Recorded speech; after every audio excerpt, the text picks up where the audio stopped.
What's up, Leafs fans? Welcome back to another Leafs Nation After Dark. This time we're breaking down Game 3 of the Toronto Maple Leafs regular season, defeating the Pittsburgh Penguins here tonight, 4-2. And this was a much more enjoyable win, I think, for Leafs fans in this one. You extend the home opener win streak to 9 consecutive years that you win the home opener. We have now made a new streak here on the Leafs Nation After Dark show where we are now 2-0 on shows that Rosie is not scheduled for. Don't tell him I said that, but, you can't deny stats. And then on top of that, you get the top 6 finally involved here. Matthew Knies on the board, Mitch Marner on the board, William Nylander on the board with 2 here. You get the top 6 scoring all 4 goals for this game here tonight, for this Maple Leafs team here tonight. It is a good way to kick off things at home. It's almost like these guys said, you know what, screw it. We're going to save the goals. We're going to save the good plays until we get back on home ice and we show everyone how we were supposed to play and they expected us to play on the road. We're actually just going to save it and show them in person. There's no point of wasting our energy in those goals in the game on the road against Montreal or the game on the road against New Jersey. Forget it. We'll get to it on Saturday night against Kyle Dubas' Pittsburgh Penguins. Sidney Crosby, Evgeny Malkin, Chris Letang. You got nothing on us. We're going to be bringing it on Saturday night. We'll get into what happened with the top 6 showing up here tonight, how I feel that the bottom 6 contributed. The special teams will also take some calls. If anybody wants to get in here and give us your thoughts on the game tonight, your hot takes, your opinions, anything you guys have, let me know. Send them in. I will send out links. People can join. You guys can call in. You don't have to be on camera. You can call in. You can also click the link. If you go to the description, I've tried something else there.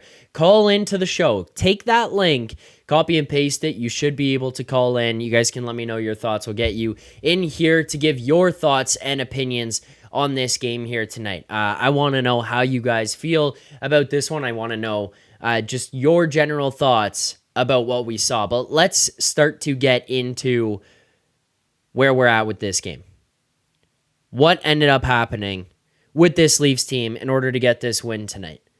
How did this happen? How did this occur? Let's start with the top 6 showing up. It took a little while for the first line to show up, Matthews, Marner, Knies. It took a little while for them to get going in this one. Marner ultimately does get on the board with a goal here tonight, and Matthews, 8 shots, still not able to find the back of the net. But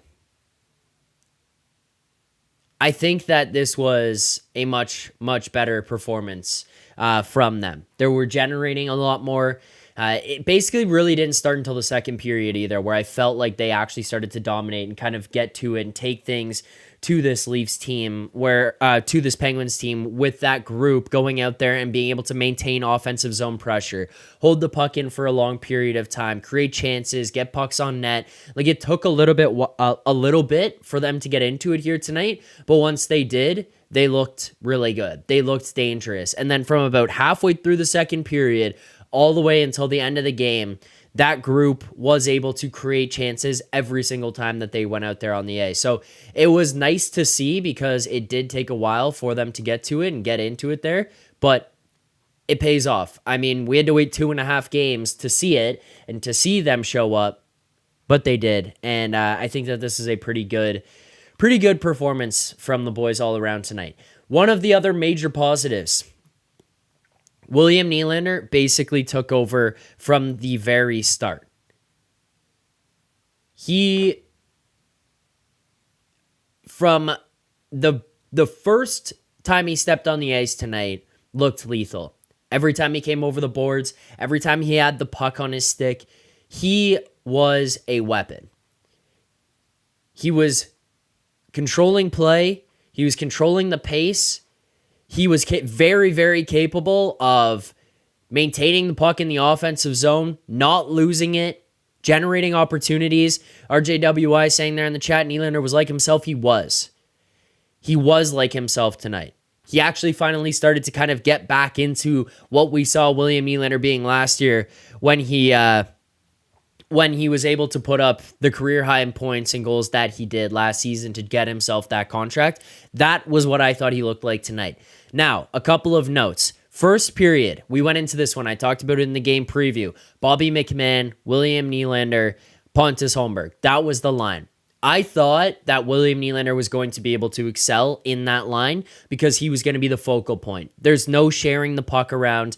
There's no having to work with Tavares and having him be this co-host on that line, of another co-star on that line, another guy who's going to create stuff and maybe take some of the spotlight away from Nylander.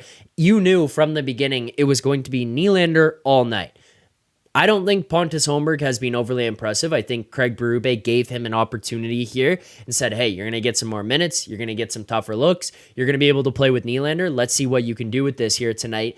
And I don't think he was that great in the first period.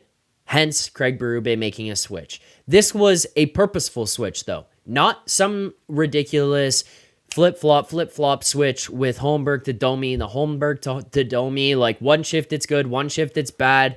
We go one side, then we go the other, and you're changing Domi and Holmberg back and forth. Nylander never gets a consistent line mate. Those guys never get comfortable in a spot. It was first period, not good. Pontus Holmberg, you are done.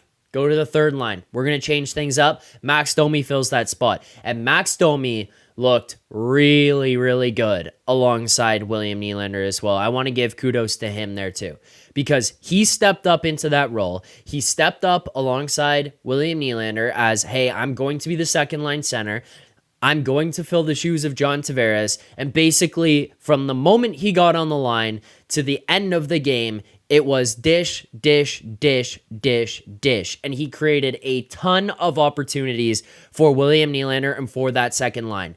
He was an absolute ball of energy, I guess, is maybe the best way that I could put it. I was going to try to use something else, but ball of energy is probably the best way. He was a lightning rod. Every single time he was on the ice, he was creating things, he was generating chances, he was stealing pucks, he was making defensive plays, he was winning battles. Like, he was doing a lot of good stuff here tonight, and it was creating opportunities. It wasn't just something that got mixed into the game that could get washed over. Domi was very good tonight and created a lot. He ends up walking away from this one +2, 2 assists, 0 shots on goal, which maybe he probably should just shoot a little bit more, but he plays 16 minutes of ice time, and for the most part, it was just all alongside William Nylander. You see him go out there for that shift in the second period. Pittsburgh fumbles the puck. Domi turns up the ice, fake shot, pulls it to the backhand, drops it off to Nylander. Nylander one-timer, gets Nylander on the board for his first of the season, gets Domi another point here, and it's just something that's comforting too to see, because Nylander's the focal point. And now you have a guy who can find him. Now you've got a guy who can dish to him. One thing I do want to point out here as well. Last year, Domi plays with Matthews. And every time we came on here for the post-game show and we were talking about Domi and we were talking about Matthews and what we were seeing out of them, it was that Domi was finding Matthews. Domi was creating these chances. Now you go with an opportunity with William Nylander, a guy who is a premier goal scorer in the NHL. You're putting a incredible playmaker alongside of him. Stuff's going to happen. Chances are going to be created. Opportunities are going to arise from Max Domi playing on that line. I don't want to jump to it too early and start some kind of panic here tonight amongst people. I'm not trying to panic people, but it might be time to bump Johnny T down to the third line. I'm not saying cause panic because, like, people are going to freak out at John Tavares and the millions of dollars down there. It's more just like, it might be time to just say, I don't care what your name is. I don't care what your number is, how long you've been here, how much money you make. If you are not going to perform at the level that we need you to for the role that you're playing, you might not fit into that spot. That might be Max Domi's spot moving forward. And I don't think I would be mad about it. I don't think I would be mad about it. Bobbert Gallant. JT is a future Hall of Famer and can play with just about anyone. I don't disagree with him being like a credible player. I don't know about Hall of Famer. That seems probably a little aggressive. I'm not sure that we can get Hall of Fame if you can include like entire career accolades potentially, but I probably wouldn't say Hall of Famer. I don't think him and Nylander have ever been particularly great together. I don't think that that's been a pairing that has excelled at any point really for them being here. And I talked about it last time. And I think it's a little bit of a kind of a hard concept to grasp. Maybe I'm like thinking a little bit too much into it, but Nylander last year, I don't think had the season he did because he was playing with JT. I think he just had that season because he's that good and was operating independently of Tavares. And I don't think the two of them are that complementary of each other. I don't think their games work too well together. Move JT to the third line. Spread some things out. Get some depth here.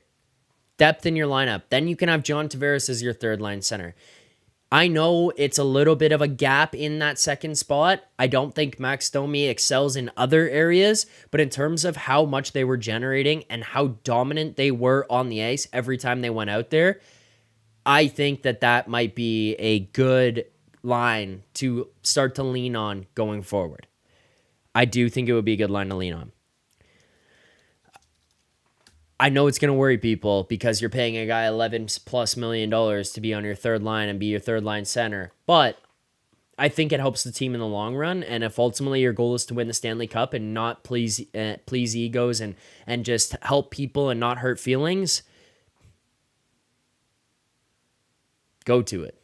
Mass Actus, what's with the Domi Tinkerbell kick all night?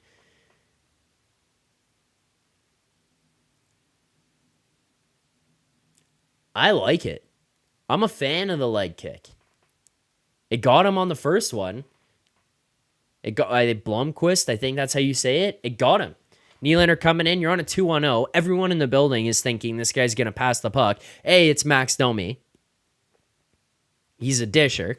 He dishes the puck. He does not shoot it. And B, it's a 2-on-0. Little leg kick. Little leg kick. Boom. Goalie comes across, drop it across to Nylander. Barry's on the other side. Easy. Francesco Pinto.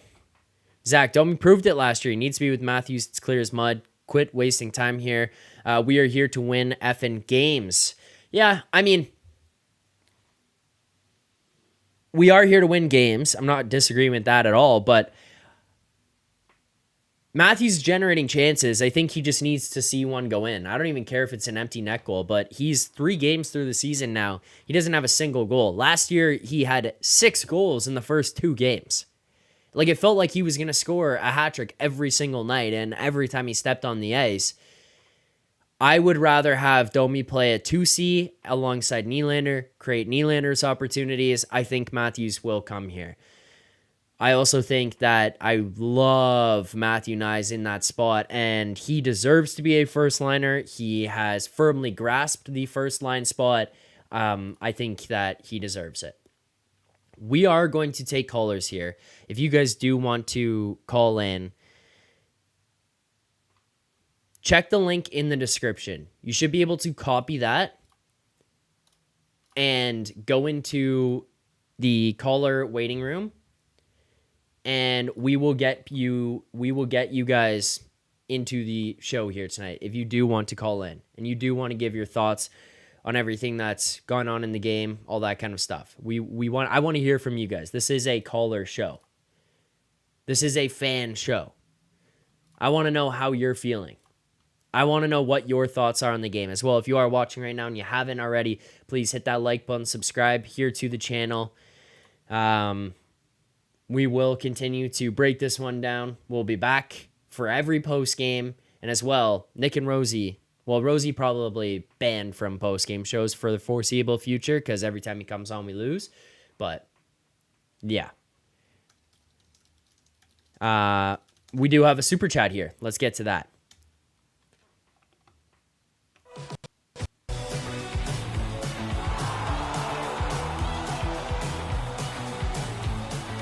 Super chat, CD Corn. Welcome back, CD. It's been a while, but glad to see you. CD says, starting the soup off on a heater. Love to see it. Yep, got in here. First day, back on home ice. You put the pot on, you crank it up to 10, put the lid on. You got some boiling hot soup in there. It was a good way to open up your little home stretch that you're going to have. You get back, you're now 2-1. It kind of just alleviates some of the pressure. Your top 6 guys start to feel a little bit more comfortable. They start to feel a little bit better about things, how things are feeling, because you get to watch the puck go in the net from top 6 players on this team. It's just it's a more relaxing situation for the group as a whole. It's a good situation. Good situation. All right.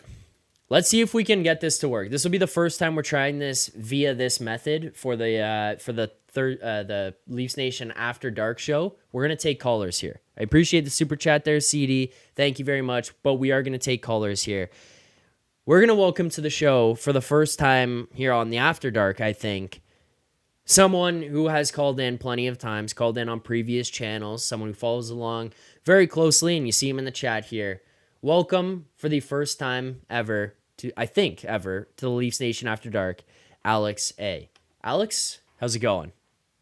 Doing well, Zach. How are you doing? There we go. It's working. We're taking callers here on Leafs Nation After Dark. Alex, how are you feeling after this home opener win tonight? Feeling awesome, man. The first period was slow, but the rest of the game, I was pretty satisfied. The boys turned up, of course.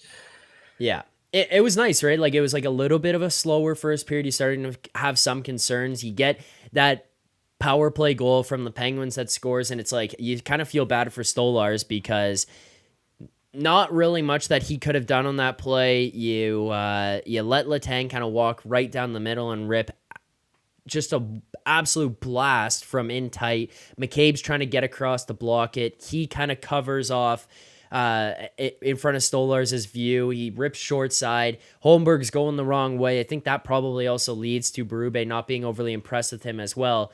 But just as far as things had gone there for that group, it was a slow first period, and then it turns around, right? And you get everyone involved. It was nice to see that transition, and these guys kind of take it to them a little bit while also maintaining the Craig Berube style of play.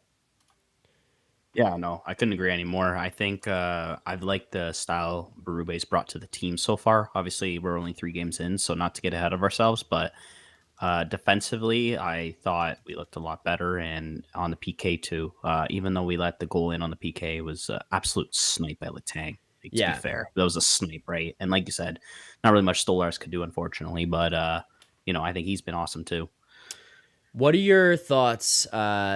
Is there anything that's concerning you so far about watching Matthews and him not being on the board yet through the first 3 games? I mean, I know he's gonna score. It's gonna be soon, but honestly, I think I don't know what it is. I just really don't think I like Matthews or Marner with Matthews. I should say. I think something different. I mean, I know it's early on, like I was just saying, but I feel like Marner is just trying to either force it to him too much, and Matthews is, just kind of in a certain situation. I just think something different. I know you were just saying that you like Domi with Nylander and that, and I couldn't agree anymore. So it's kind of difficult. These guys want to keep the top 2 guys together, and I get it, but I don't know. Like right now, I don't see it working. I wonder how long it'll stick, because I'm wondering how Berube is gonna, proceed with that. But I guess we'll wait and see. I personally think it needs to be switched, though. At least for that, I think Knies is fine with him, though. I like Knies, and I think his game has been awesome to start the year for sure. So as a whole here, Berube, the effect that you've seen on the team, the style of play, the transition that we've seen through the preseason and through 3 games here in the regular season, have you been impressed so far? Is there stuff to be desired? What are your overall thoughts? I've liked it all. I think team plays hard, physical. I think you were saying it the other night that it looked like the top 2 lines were struggling the first game and a half. I'd say like they were kind of struggling to like play his style, and the third and fourth line looked like they were more involved and more going with the kind of flow of the game. Berube, has been encouraging for the boys to play. So I've really liked it, and I think that's the kind of hockey you need to play to be successful in the playoffs. I'm not saying we will be successful in the playoffs just based off of that, but I'm saying that's the kind of right direction, right, where we need to head towards. Right. As far as things go here for kind of the special teams under Mark Savard, Nick and I had talked about it the other day on the show, and just kind of they're leaving a lot to be desired. We see a switch here tonight. We see Morgan Rielly taken off. I saw people in the chat earlier saying, where's why don't you take Rielly off? Why don't you put OEL in? Well, they did tonight. Craig Berube made the switch. Obviously, the power play still fails to get on the board. You see them ultimately go 0 for 3. I don't think that they've scored a power play goal here yet through the first 3 games. I mean, I look 0 for 3 tonight against the Devils, 0 for 2. It's not that bad, but still 0 for 2 against the Habs on opening night, 0 for 4. Like, this is a group of superstar players who should be able to find the back of the net pretty easily. I mean, it's hard to score in the NHL, but when you've got those guys and you've got them all out there together, don't you think that it would be easier? That's a struggle. How much of this do you think has anything to do with Savard, and what would you do with the power play right now? So to tell you the truth, I think obviously it's up to the power play coach and all that, right? But I think there's something, maybe Shanahan or something, that's telling them to try and stick with these guys as much as they can to try and see if he can maybe get it to work under a new power play coach and a new head coach, right? Personally, I think it needs to be changed. I've been saying it since last year, but I mean, since beginning of this year, I think OEL on the first unit, when he did get switched this game, I liked it a lot more. Felt the puck was being moved better, and he was shooting the puck on the point, and I think we just looked a lot better with him on the first power play. And I think seeing Knies on the first power play was nice too. Just to see it a little bit different was kind of refreshing, and I hope they can maybe continue that. But I'm a little afraid that they're going to revert back to Tavares on it, and it's not that I'm not a fan of Tavares, but I just think that it needs to be split and see something, a different look, because it's so predictable now, right? For years and years, it's been like this. So, I think the changes are OEL. I think Knies could be moved up to that, and I don't know what else they could do, but something along the lines of that I would really be opposed to for sure. Is there also, I want to point out, producer Vic, the best producer in the game, in here in the chat as well. Longtime listener, 74th time commenter. Shout out to producer Vic for popping in here as well. Anything else that stood out to you here tonight, Alex? Anything else that you kind of wanted to get off your chest, or thoughts, hot takes, anything you've got from tonight's game? One thing that kind of was bothering me a little bit, and Marner kind of got me to shut up. I was a little bit grinding my teeth watching him play a little bit until he scored that goal. Before that goal, I was a little bit pissed off at just the way he's kind of still seems scared. I don't know. I know Marner's not that physical kind of player. I get it, but he just, I don't know. He had the 2 points. He had a good game, I guess, I'd say the middle of the second period onwards. So I'm not going to complain too much about it, but I just hope that I could see improvement from him, and, Berube can maybe, I don't know, help the player out. I don't know. It's a little early to assume things, but that was one thing. And I still think Matthews is going to score 55, 60 goals, no problem. Everybody's panicking. He's going to figure it out. Berube's not going to let this guy be cold. Let's not worry. Let's not worry about Austin Matthews here.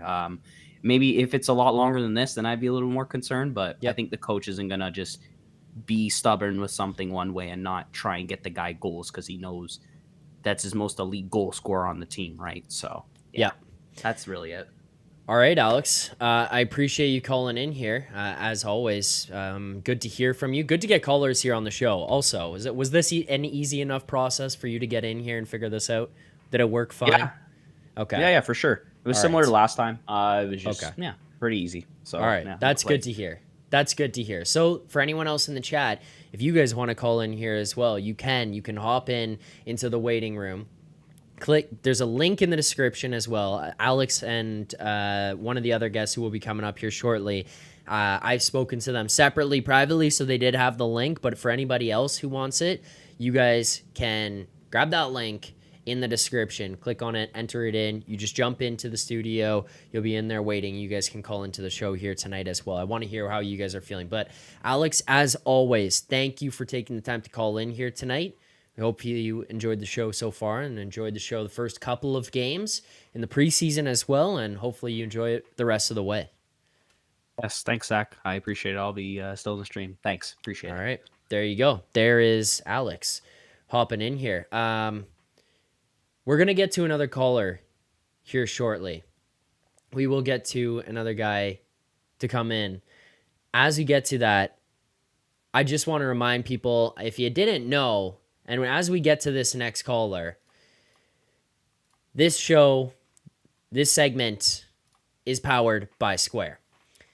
If you run a restaurant, you're too busy for this ad. You're thinking about how to get more orders flowing and new locations opening. You need to get more customers and keep them coming back. So really, you're already thinking about Square, because Square Restaurant Tech helps more than 400,000 restaurants do all those things and more. So when you're thinking about your restaurant, think bigger and think Square. Go to squareup.com/CA/campaign/BIGINRST to see why Square is big in restaurants. Let's get to it. People have been waiting for this one for a long time. It has been a while since we've got to have him on here. It's been a while since you guys have heard from this man, whether it was preseason, whether it was showing love for Justin Hall back in the day, or adjusting thoughts, transitioning from the chat to a caller. Let's get to a fan favorite segment, and hopefully the animation plays properly. You know what it is. Let's do it. Okay, are you ready? Let's go! Don't go changing. Do it your way, go down blazing. Don't go changing. Do it your way, go down blazing. Sugar and spice, everything nice. Have a little class and do it right. I gotta say the way I feel. That's right. Buttercup, this is serious stuff. I love the people. You ready? Go. I don't get enough time in this show. I love the people. How's it going? Good to see you. Good to see you. Good to see you. How you doing? Lovely to look at and delightful to see. Love the hat. A wise guy, eh? You look good, really. You look good. Don't go changing. Do it your way. Go down blazing. Don't go changing. Do it your way. Go down blazing. Doing that one for the old grapes. Go down blazing. The man, the myth, the legend. You see him in the chat, Gordon Graham. Gord, welcome to the show. What another edition of Gord's Corner. How's it going? We may have Gord audio issues here. If Gord can figure that one out quickly, but we'll test it out. We'll see what we can get going here. But Gord is in the waiting room. I thought this might be easy enough. I might have sewered Gord on the audio there. So we'll see. Gord's working his way in. Delayed start. I should have seen that one coming. A delayed start to the Gord's Corner. That's no shock to anybody who's followed along before. Yeah. There we go. He's back. Yes. Gord, how's it going? Hi, ohayo gozaimasu. Ohayo gozaimasu. Oh, perfect. There we go. Shake off the rust right away. Gord, how you feeling so far? 3 games into the season, 2-1.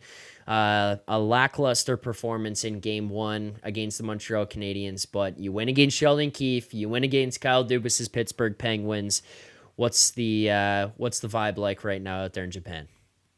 Yeah, it's starting to shape up pretty good. I like the way it's looking. Of course, there's still, a few things to iron out for sure. I noticed, passing's off a lot of skate passes or behind the guy passes. So they need a little while to get in sync. So that's not so much of a concern. The same thing with Matthews. We like to see Matthews put one in the net, but he's getting some opportunities, but he's gonna, he'll start feeling it and he'll start connecting. So I'm not concerned about Matthews. He's getting his chances. Had a couple of nice chances tonight. Yep, 8 shots on goal. Little depth tuck between the legs, and this one a little. The curl and drive, the guy got a little bit of a stick on it, and the one where he just tried to go up over top, hit the guy in the shoulder. So, he's getting his chances, getting his opportunities. and trying to play maybe a little bit more straight line hockey. So he's kind of adjusting to the system as well.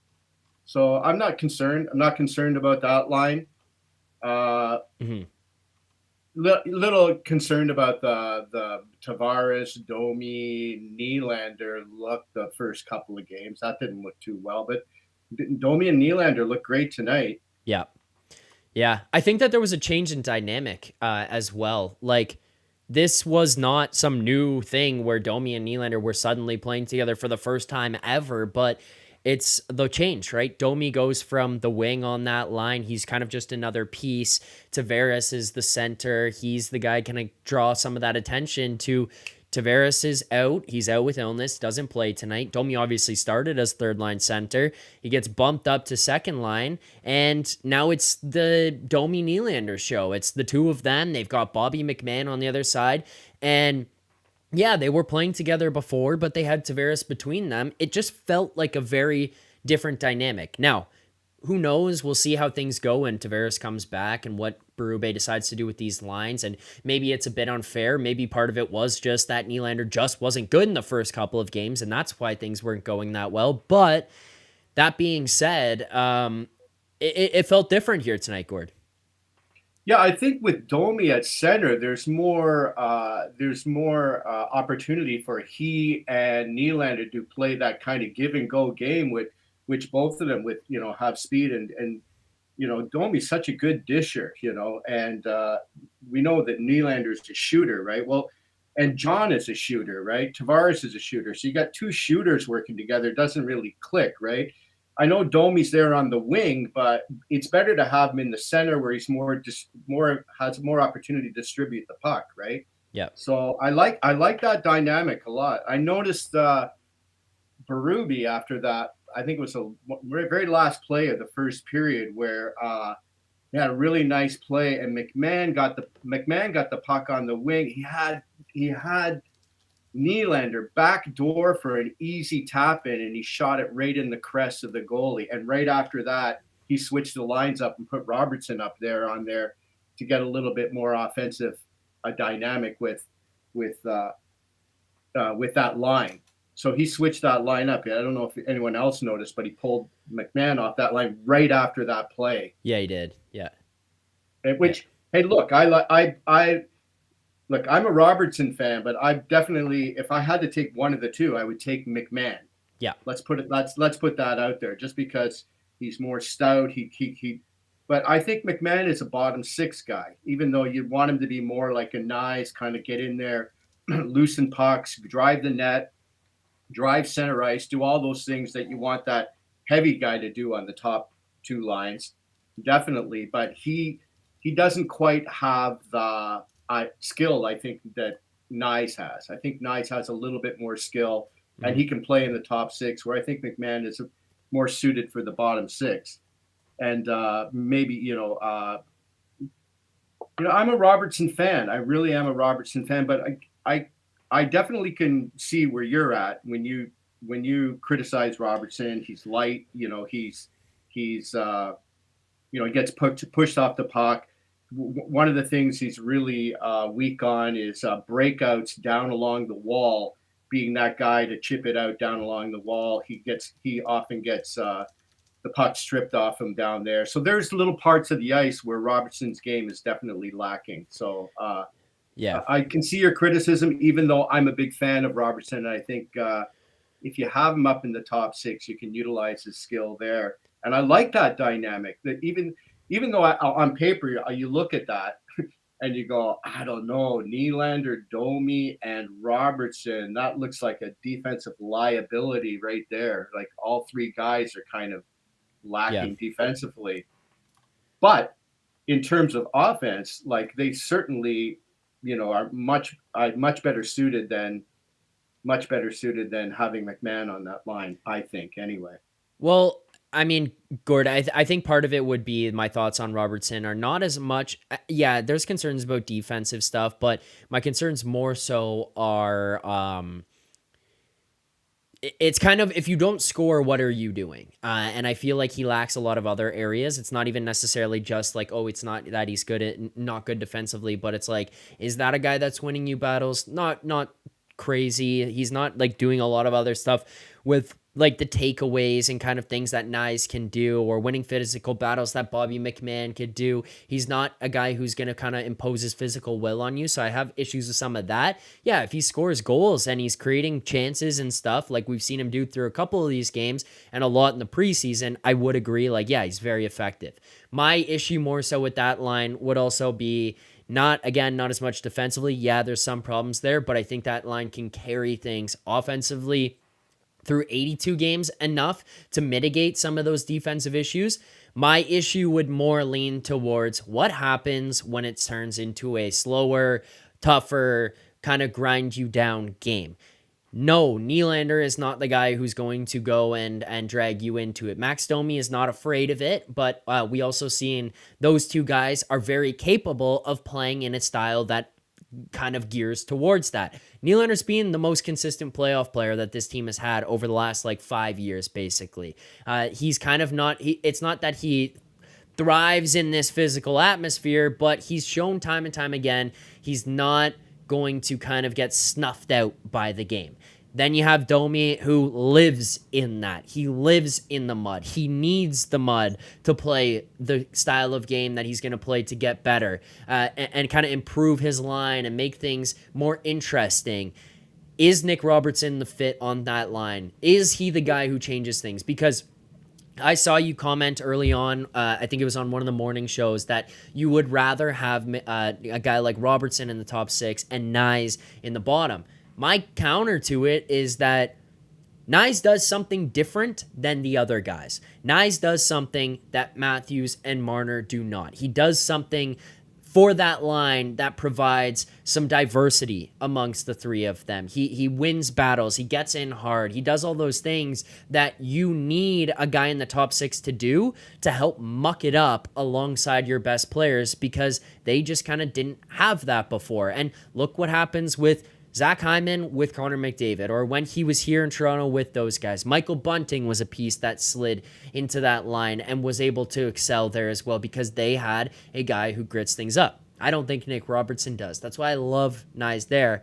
That's kind of where my criticism comes of him in that top six. So unless you're going to replace Tavares permanently, then I don't know how well Robertson fits. If it's him and Tavares and Nylander, I don't know. But if it's him, Domi, and Nylander, I'd be interested. I don't know the longevity of that line, though. You get where I'm coming from on that? Oh, 100%. Like I'm totally in line with having a grunt in the top six. A grunt who's got a little bit of skill, like Knies, perfect guy, or like Hyman, perfect guy. Like guys who can not only get in on the forecheck, but can do something with the puck when they get it. Like they can distribute the puck when they get it. Definitely, I'm on board with that. The only reason I would say putting Knies back on the third line is to beef up that third line. Like if you had a third line with like Knies and McMahon on the wings, like you could definitely have a really heavy not just heavy, but fast, heavy forechecking line that can sustain pressure that you could put out there against the other team's top lines to hem them in. You could just roll that as your defensive line that could chip in with some scoring as well. Do you know what I'm saying? Just to round it out. I get it, but I think he's just more effective in that top six. I think him being alongside Matthews and Marner is better for the team overall. Yeah. Okay. Okay, I'm not going to disagree with Knies up there because I'm a huge Knies fan, so I'm not going to disagree with Knies. But here's two things that Robertson does that people, I don't know if they miss or they don't give him enough credit for, is he drives center ice. How many times did you see him drive? The other night he drove center ice against the Devils, right? It ended up getting that first goal. Should have had a penalty on that where he split the D and the guy reached around and tripped him up, but he didn't give up on the play. He stayed on the play, got the puck out, he got the puck back, they got a goal out of it.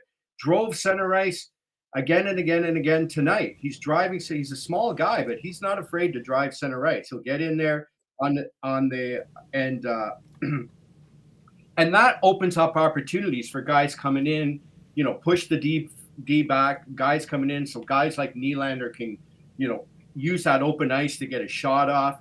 Yeah. So he does that continually, again and again and again. Another thing he does well is on the back check, he doesn't chase the puck. He just puts his head down and goes straight to the post every single time. He goes straight to the post, and by doing so, he gets himself in a good position to break up the play, and he does it quite often. So he's doing little things out there that he's not a heavy guy, but he's doing little things out there that that reflect on the team's overall defensive play. And he is a fairly good defensive player. And if you look at his stats, you'll see that he's a plus player, not a minus player. And the reason is because he does those little things, right? Yep. He's not heavy. Like I said, his weaknesses are, he gets pushed off the puck on the boards. There's no question about that. No question about that. But he does little things that I don't think people give him credit for, other than putting the puck in the net.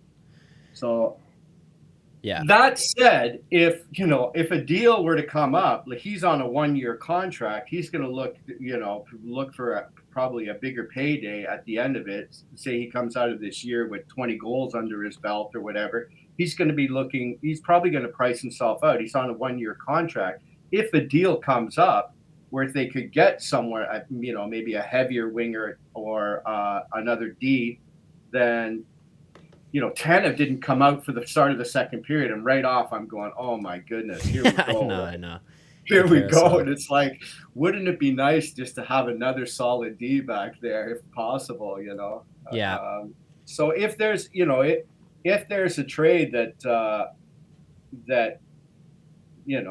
could benefit the Leafs, then I would definitely go along with that. But yeah, as it is, I like the guy. I really like the guy. I like what he can do. I like how he shoots the puck. And Gord, I want to ask you something about. He does. There's a lot of little things that he does that I like, that I think go unnoticed. Yeah, that's fair. I mean, some of it I'm still not gonna bite on completely, but I do kind of get the sentiment here. Last thing I want to ask you before we get out of here, another great edition of Gord's Corner.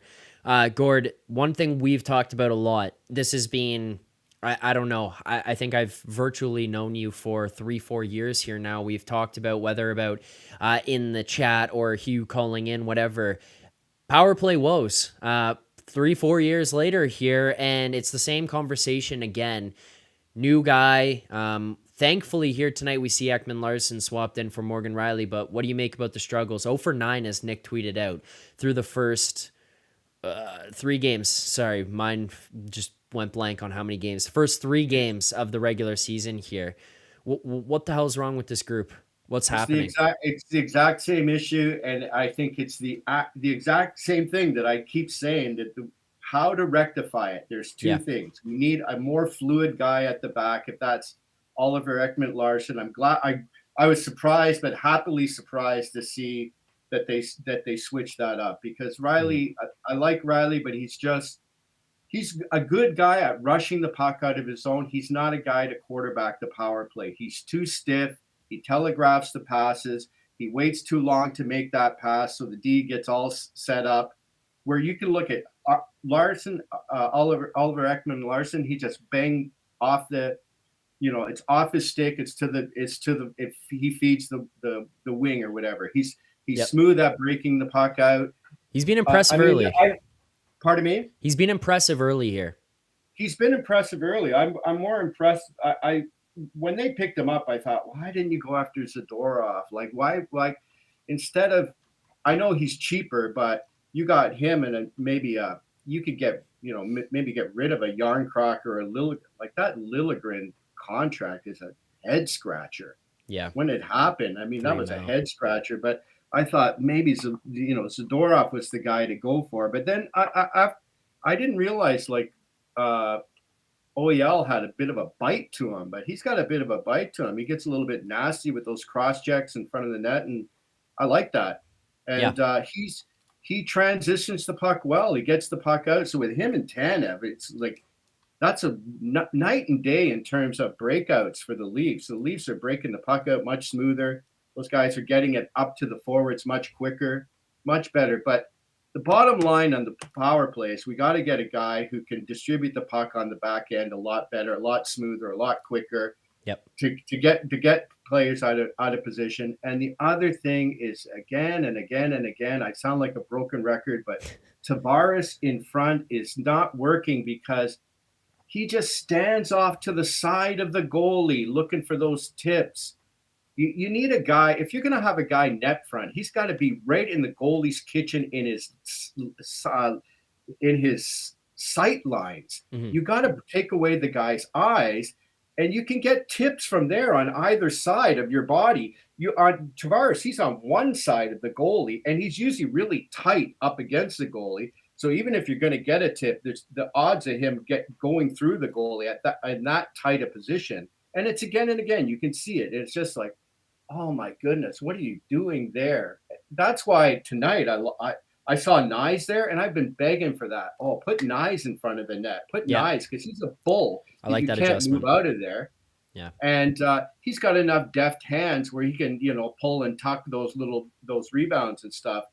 I know John's great down low. He's great down low, and but he puts himself in an absolutely inefficient position for the power play, and it ends up with Riley on the and Tavares being kind of eliminating himself in that play, and then Riley being stiff on the point. Yeah, it just ends up being a bunch of periphery stuff like we've been watching forever. All that peripheral, looking for the crossing pass that never comes.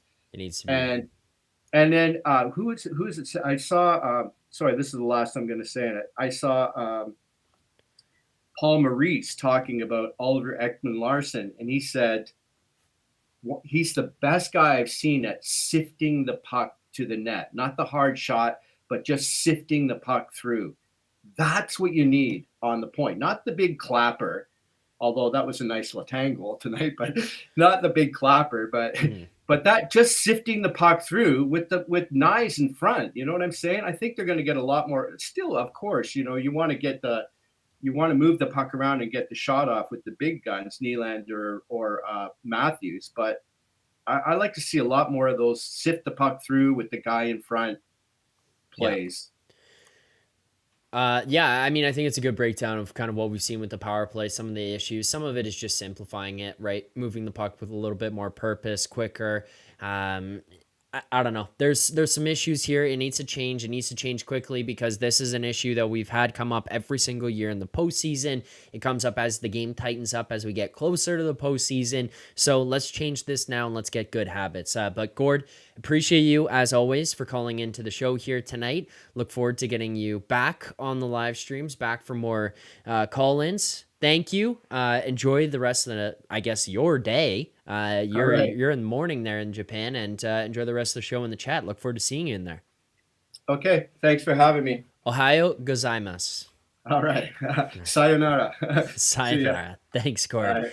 Appreciate it as always. There you go. Gord hopping in to help us break down this game. We're going to have a couple more callers. We'll take callers more frequently here as well on the show when we don't have guests, even on nights that we do have guests after the fact. We do have one more caller coming up after this. And before I get to him, there's a couple housekeeping things that I want to get to here in the chat. So first of all, we hit 50 likes on the stream. Thank you to everyone who's liked the stream, subscribed here to the channel. We did recently hit 13,000 subscribers here on YouTube. Leafs Nation 401 right here on YouTube. Leafs Morning Take, wherever you find podcasts. Leafs Nation After Dark, wherever you find podcasts, if you want to support us there. But you get all the content. Myself, Rosie, Nick, Carter, Stewie, all those guys hopping through here. Incredible guests on the morning show as well, all the time. Make sure to subscribe here to the channel. Turn on notifications so you don't miss anything. 50 likes. New bottle, guys. Brand new bottle. I can prove it. You can go look back at the other ones. Old bottle, new bottle here. Brighter colors, all that kind of stuff if you need proof. Let's get to the smelling salts. 50 likes. You get to 100. We'll do it again. Oh. Whoa, there you go. A couple super chats. Let's get to these. Oh my.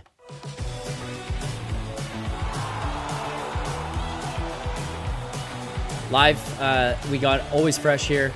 First of all, Always Fresh. I put $50 on Willie after watching your video, pregame video that is, if people didn't see that. Said, F it, let's have some fun. Thanks for looking out. I'm glad it hit. We are currently up now on the season as for our pregame or our best bets in the pregame videos that we're putting out. So make sure to check those out. Subscribe to the channel. I'm putting them out every single game day that we're doing. We're going on here, break everything down, talk about what we're going to see in the game. Today we broke down the lineup changes that were happening, who was going to start in net, the power play changes, because those did happen as well here tonight. There was changes to the power play units, first and second unit. A couple guys swapping in, obviously with Tavares being out, things change. We also threw in William Nylander, anytime goal scorer. It just felt like it was going to be a William Nylander kind of coming out party type of game. I talked about how him going onto that line, no JT, he becomes the focal point. A lot of times last year, we saw him get separated. He became the guy. Like, he was the guy on the line. It's give me the puck, not I'm giving you the puck. Give me the puck. We saw him, his Twitter bio. It says, give me the puck. We see William Nylander, the clip that you have of him from the early video in the Amazon Prime. He comes back from his head injuries in the series against Boston. He doesn't get the pass, and he yells, give me the effing puck. That's William Nylander. And with Max Domi there, I mean, that also ended up being a better position for us as well. Max Domi going into that line being a disher, but Willie ends up popping two. We go plus 140 on Nylander, anytime goal scorer. He grabs two for us tonight, but we take $50, a half unit risk, and a net profit 70 on the night. So big win for us there. We are now 2-1 on the season. We are currently profiting $84. We lost 50 on the first night, so we had to get it back. We profit 64 on the second night, up $14 total on the season. With this win here tonight, we profit 70. We are now up $70, or up 84 with that $70 win here tonight. So there's another super chat. Glad you were able to tail. We'll talk a little bit more about that as you go later in the show as well. Another super chat here. Tammy, one of the fan favorites in the chat here. Tammy says, out fishing. I didn't watch the game, but wanted to quickly drop in and send some love to the show and to Leafs Nation. Go Leafs, go. Tammy, thank you very much for the support. Thank you for the super chat as always.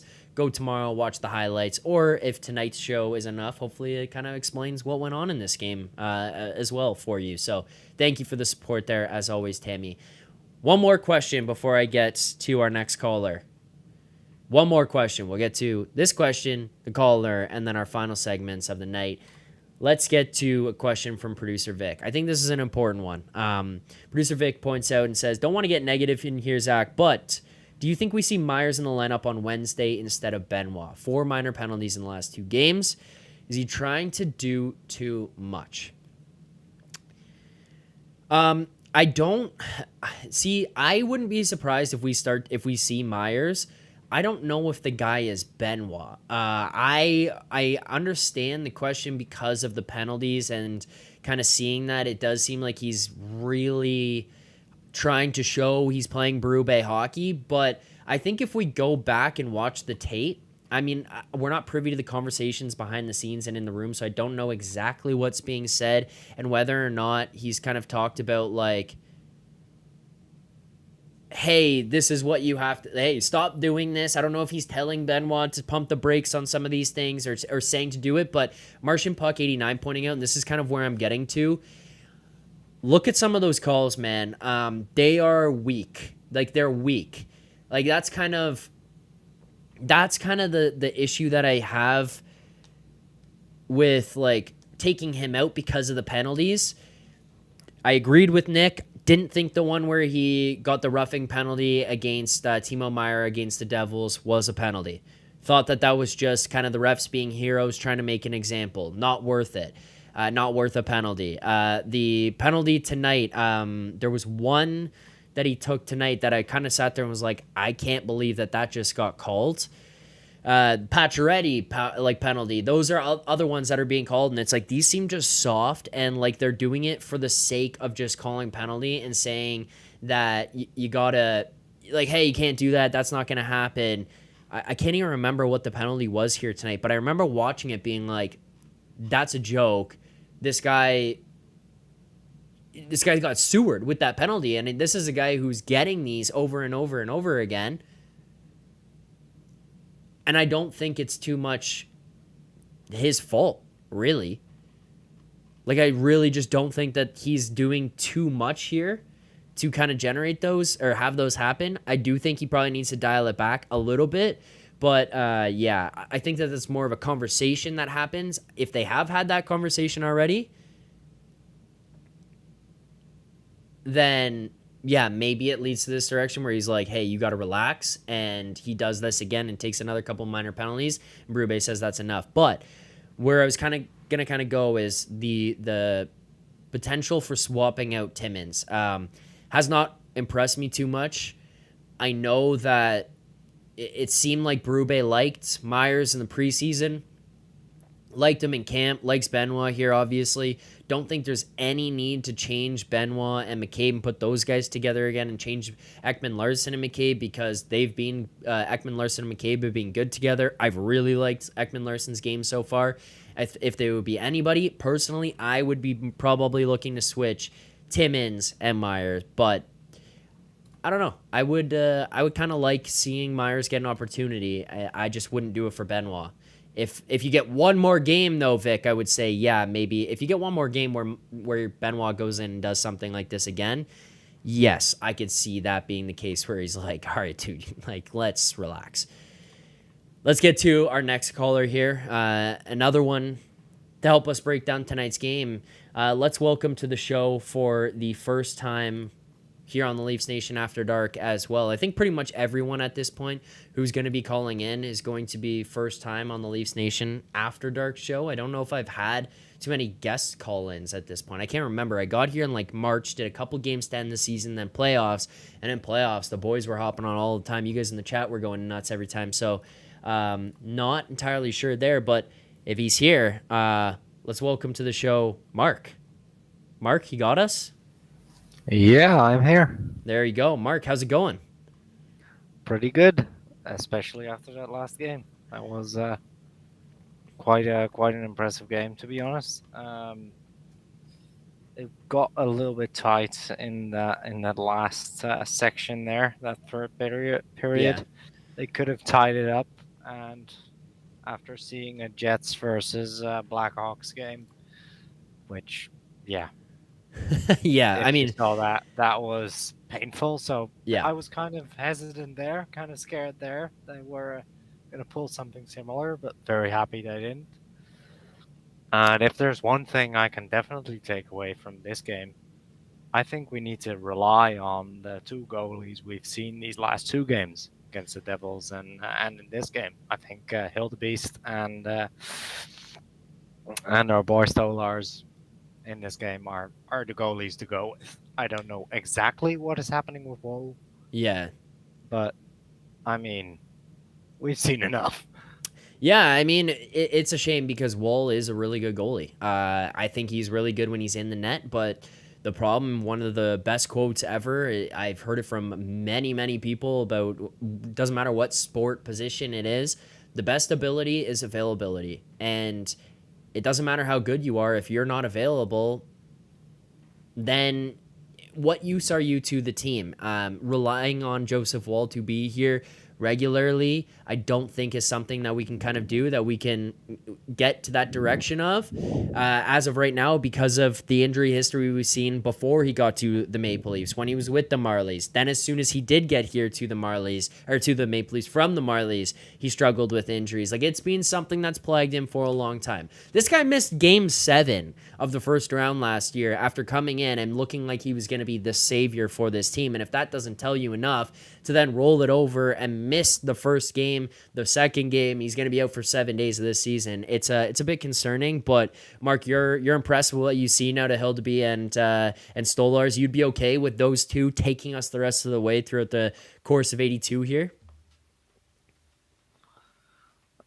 I generally think they should carry on with the team in general. I think we've got majorly we're relying on offensive plays. The offense is, I mean, very good. Yeah. The overall shots on goal are generally overtaking any opponent we've seen so far. So yeah. How are you feeling right now about what we're seeing with the defense? We had Gord come on, talk about power play, some of the top 6 guys, how you'd kind of roll through those. We had Alex on earlier talking about goaltending, Berube, the impact that he's seen throughout this point. And then we just had a good question there from producer Vic as well, sent in, just kind of asking about thoughts on, switching up guys in the bottom 6. I think to this point we've been impressed with Tanev. As Vic said there as well, Tammy's like Tanev, never an off night, just always going. Tanev looks good here yet again. Surprise, surprise. Morgan Riley, I think as of for one pair, he's not doing anything that's standing out, but I'm not really watching him at this point in time at 5-on-5 and kind of having any concerns. It was power play, and guess what? An adjustment's made. Ekman Larson goes in there. The real kind of questions go to the bottom pairing. Do you have concerns with those guys? Do you have concerns with what you see out of Benoit, Timmins, the idea that Liljegren's sitting on the outside and they're trying to shop him? Your option after that being Philip Myers, Hakanpää, not healthy right now. Like, where does your level of concern get to with that bottom pairing and who's available to replace them as of right now?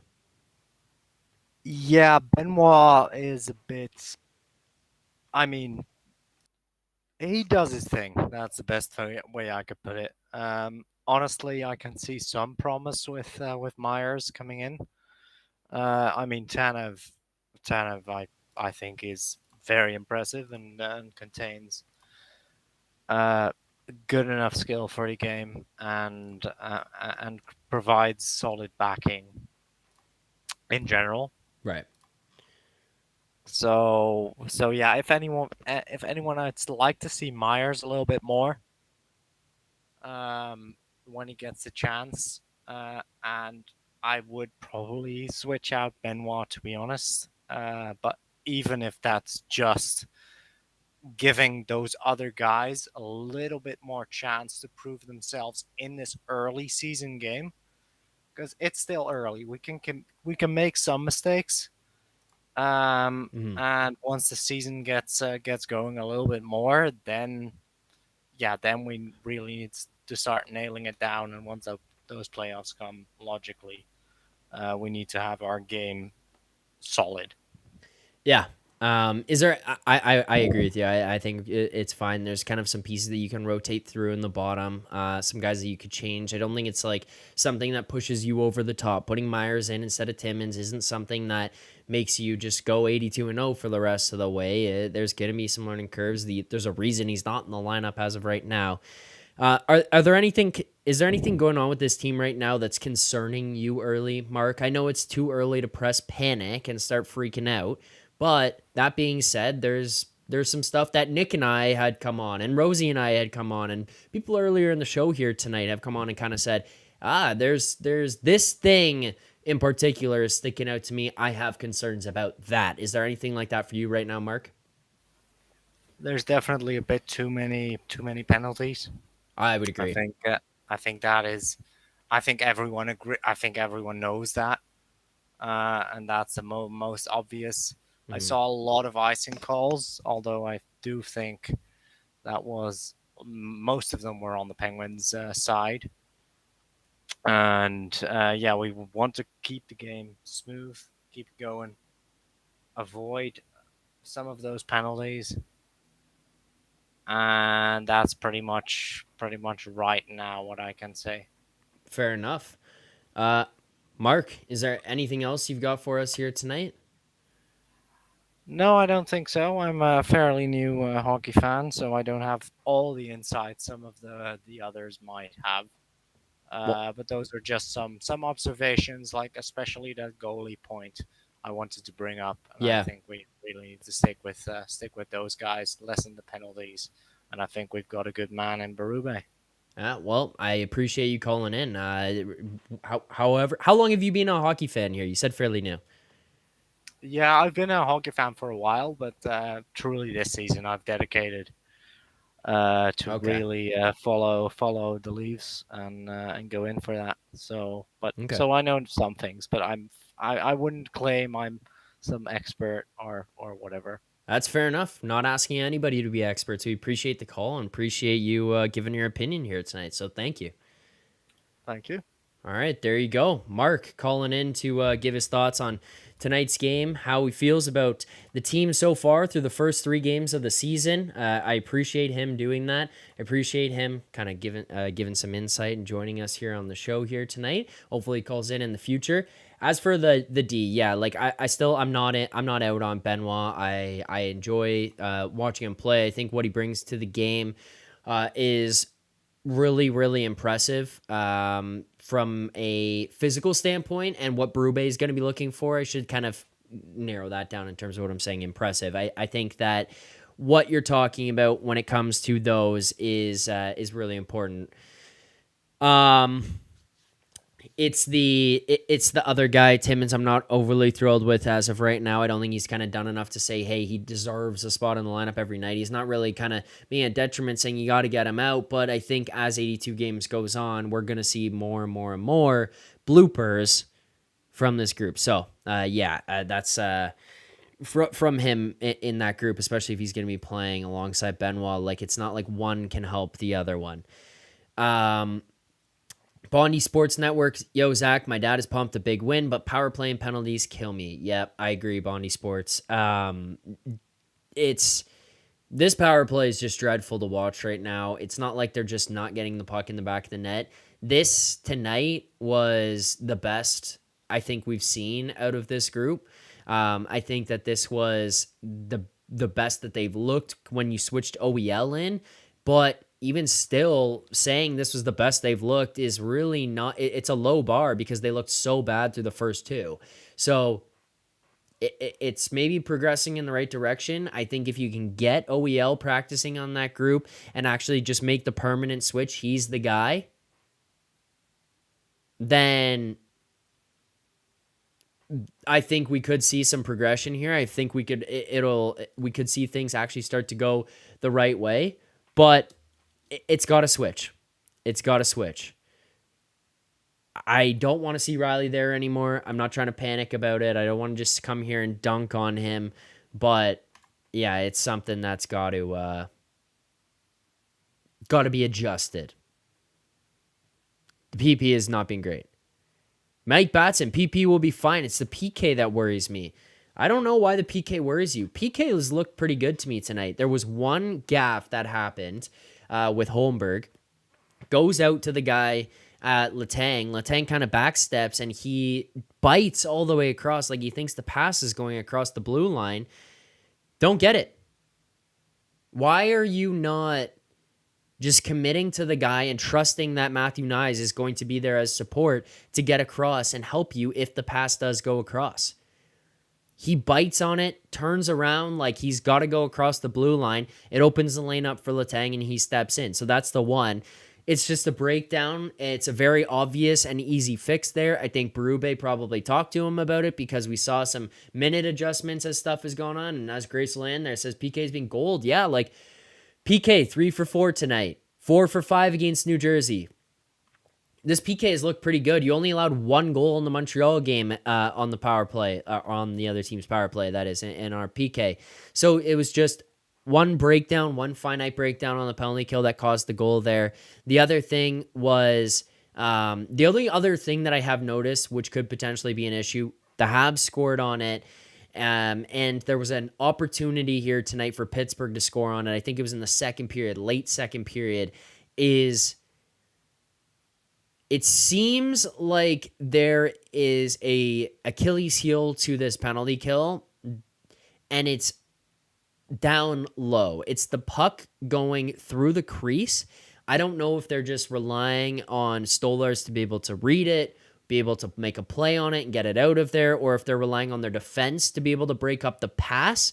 But there is a very clear odd man situation that's happening on either side of the net where you're having one forward on one side, one forward on the other, open for the empty net, like the backdoor empty netter. And that pass is being able to go through. We saw a missed one from the Penguins tonight. We saw Caulfield score on it in the Montreal game against the Leafs. It is an issue. There's a breakdown that's occurring in that exchange somewhere when the puck goes from up high to down low that's allowing the puck to go across the crease there, and it's happening fairly frequently. Like, yeah, that's a breakdown that happens before, and it'll happen every now and then when you've got one less guy than the other team out there. That is now sticking out to me. It's stuck out to me.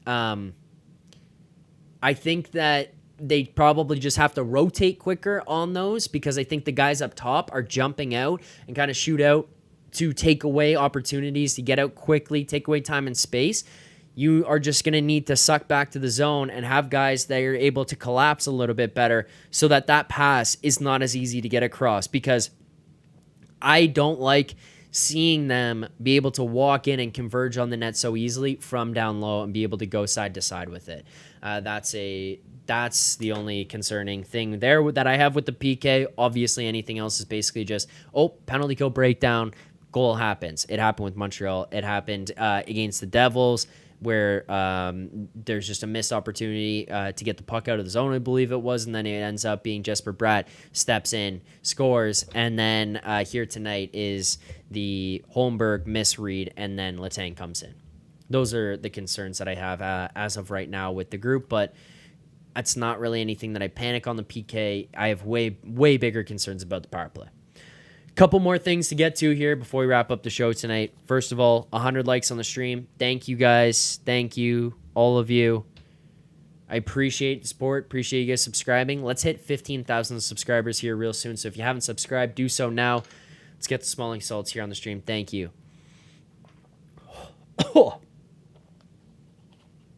Oh my. Oh, there you go. Another smelling salts with 100.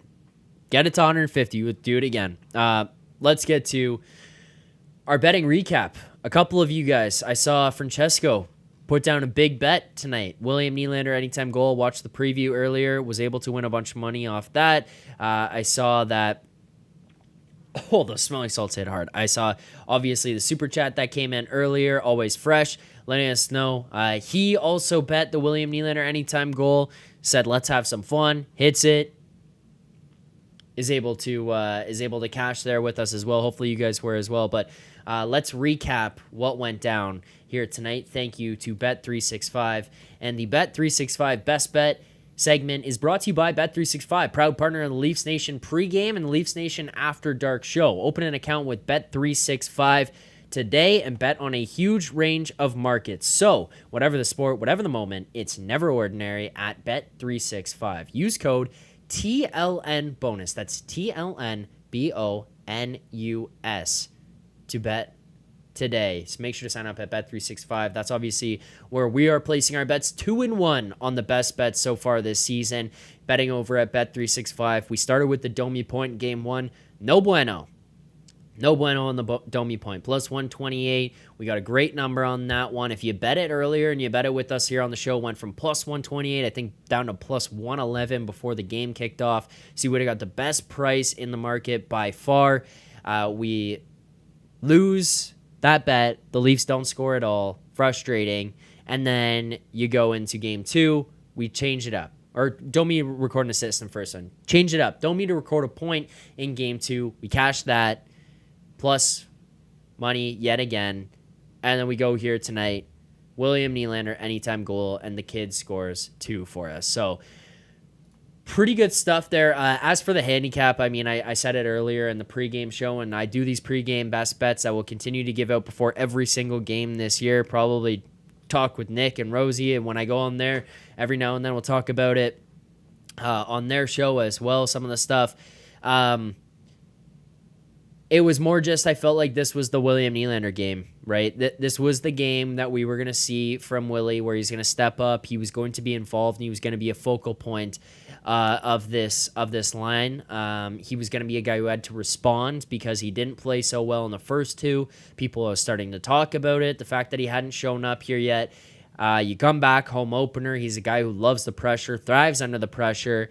It just felt like this was going to be a one for him to step up. No JT. He's the guy. He's the one who's got to do it, and he did. So kudos to William Nylander for stepping up and having the game that he did. But it also helps us. Cash, plus 140 there. Let's get to a couple other segments that we've got here tonight to wrap up the show. First, I want to go to our play of the game.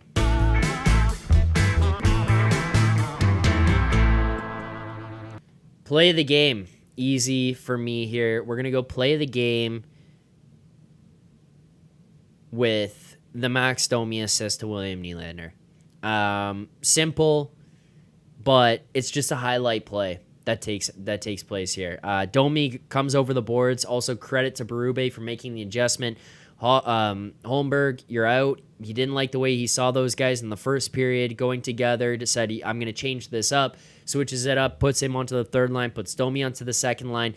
Domi comes out in that second period, comes over the boards off a fumble by Pittsburgh. He's able to grab it, fake shot, leg kick, the Tinkerbell kick, as someone in the chat said earlier. Tinkerbell kick, pulls it to his backhand, drops it off to Willie. Willie buries on the 1T, and you see him after. He points at him and says, "What a pass.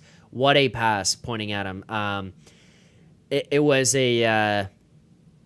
It's just a nice play. It gets Willie off the schneid. He's able to score his first of the year. I think it's just a pretty play. Nice to see a guy who dishes all the time to kind of get that and just be recognized into that top six. And I think those guys together. Honorable mention. Mark said it. Going to bring it up. Marner gets an honorable mention here. He does, for sure. Recognizes the play. Sid lets it go, thinking it's going to go up the boards to the defenseman. Marner steps in, picks it off, burns Pettersson up the wall, chips it by him, and says, "I'm not going to do anything fancy. I'm going north-south hockey here," and just wheels right by him. Grabs it, cuts inside a little bit, takes more of a line to the net rather than doing some stop-up fancy thing or trying to go around behind the net. And as Rosie had been dying for, and then Nick was mad about in the last game as well, just shoot the puck. Steps in, buries it far side. Great play. It's simple hockey, and from a guy that you don't really expect it from. So kind of just another good feeling kind of moment here tonight. Marner gets his first of the season. We are basically all at this point just waiting for Matthews to get his first and get on the board. So those are honorable mentions. I do want to just bring up as well, like, the way Matthew Knies has played through the first couple of games here has been extremely, extremely impressive to me. I love what he's bringing to the top six, to that first line in particular. He's getting rewarded with it by going on to the first power play here tonight. Who knows if this obviously sticks around because JT's going to be coming back. But it's like he steps in to a role that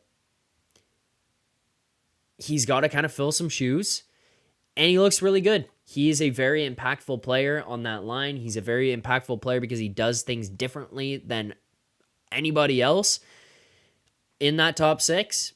And physical, wins battles, fun to watch too. Guy's not afraid of anyone. He's fun to watch. Kudos to him. Great of the game. Final thing we get to tonight, and then we'll wrap this one up. An hour 20 so far here on this as well. I do also want to mention as we get to the grades, you guys send your grades in the chat. I'll read them through. I'm going to give it out. I'll give my grade, and then I want to see where you guys come at, and maybe if you guys convince me. Yeah, JT didn't play. I thought I said that. With JT out of the lineup, Knies had to step up. Retired working for you. Watching from Thailand as well. We got a caller in here tonight from Japan. We've got retired working from you, watching from Thailand. Retired working from you brings up, I'm enjoying our more boring style of hockey under Berube. I am too, because I think a more boring style is a style that can help you win Stanley Cups. And that's what we're ultimately looking for here.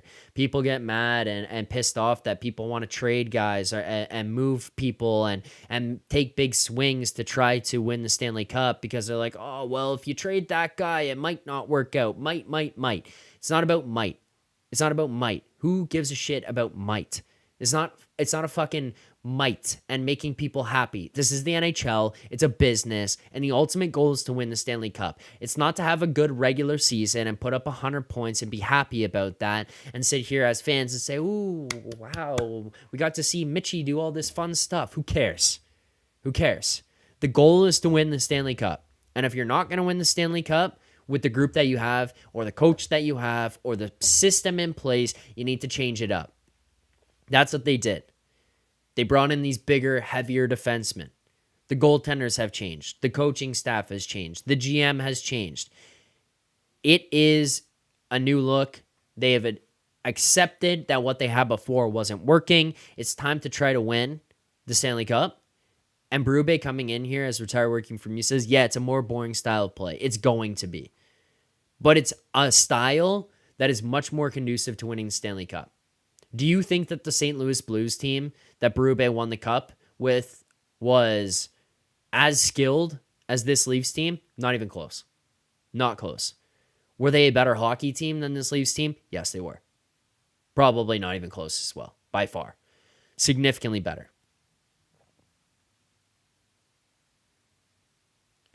So, if he can come in here, whip these guys into shape, and say, we got to be a cup contending group, make them play a certain way, make them buy into a style, I'm going to be happy with it. I have enjoyed what I've seen out of Craig Berube and the systems that he's implementing. I think, as Lapierre said, as we've heard other people saying, there's going to be a little bit of growing pains. The only thing that's kind of frustrating with it is like not watching Matthews get on the board. Guy scored 69 last year. A change in pace shouldn't bring him to 35 goal scorer. He should still be able to put up like 55, 60 goals. I know it's a lot, but he's kind of set that bar for himself. Grade of the game, I'm going to go with like a B+. Power play, still not impressive. You're taking a lot of penalties. 4 penalties here tonight. You go 3 for 4 in terms of your penalty kill success rate. That's good. I'm happy with that. Stolarz, yet again, looks good. 21 saves on 23 shots. This guy, a 913 save percentage. He looks very good. He looks very calm. There was a play where Erik Karlsson took a one-timer from the side, hits the back, bounces up over the net in front. And all I could think was, if that was Ilya Samsonov, he is looking back at the puck. He's over to the side trying to get across. He's on the wrong side. He's going to the other one. He's flailing limbs. If he saves it, it's going to be a highlight reel. If he doesn't, it's going to be the ugliest play of all time for the Leafs and something that's going to end up on blooper reels for the next 20 years because of him swimming around in the net and he can't find posts. Stolarz, the puck hits it, tucks back, calm, doesn't overreact to anything. Puck bounces down to his side. He gets over top of it quickly, takes away time and space of the puck for people around him. He's able to cover it. That's it. Play's done. Like, that's not even something we end up talking about tomorrow. It just stuck out to me because I'm thinking about the contrast between him and what Samsonov was. I thought he played real well. 913 save percentage, 21 saves on 23 shots. You generate a bunch of shots here tonight as well. That's some of the other stuff that I kind of pointed out. 33 shots, felt more dangerous. Matthews is getting his chances, gets 8. It's obviously 8 shots on goal. It's great to see the top 6 get involved. Knies has himself a good night, scores a goal. He's +4 tonight. Like, that's the best plus minus on this team by far. +4. Domi +2, David Kampf -1, Ryan Reeves -1. Reeves played 7 minutes. The lowest ice time by far. -1 for him. Nicky Bobby, he's even on the night. McMahon, even. Holmberg, even. And then you go to your other guys. Nylander +2. Matthews +2. Marner +2. Matthew Knies was a +4. Like, I love the progression of this kid. He got 21 minutes of ice time, 4 minutes of power play, 2 minutes of shorthanded. Craig Berube loves him. He's playing him at all times. Great. Like, you need a kid like that. That's the type of guy that you have on a team that wins the Stanley Cup. I'm not saying that this means the Leafs win in the Stanley Cup. I'm just saying, like, those are the kinds of pieces you need in your group. there are just holes here. I think the first period is a little bit slower. I think that I still want to see Matthews score. Too many penalties. Power play, ugly. Keeps it from being in the A range. That's just kind of my thoughts on that. That's going to do it for me.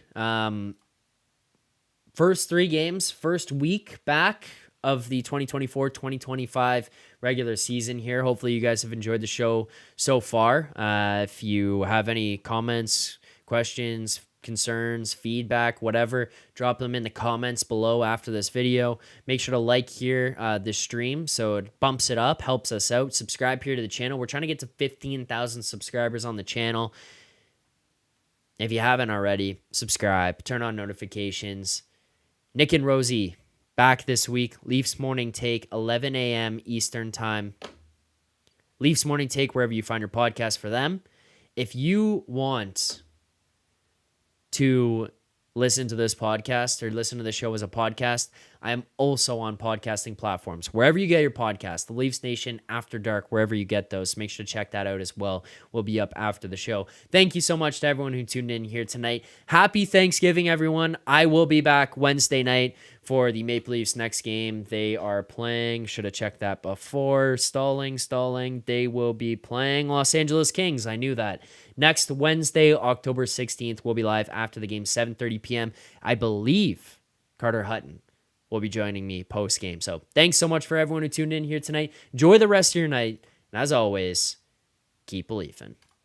For more content just like this, including game previews, post-game live shows, Leafs Morning Take, Monday through Friday with Nick Alberga and Jay Rosehill with special guests, as well as instant reaction videos. Make sure to be subscribed here to the Leafs Nation YouTube channel. Turn on notifications so you don't miss anything, and drop a like.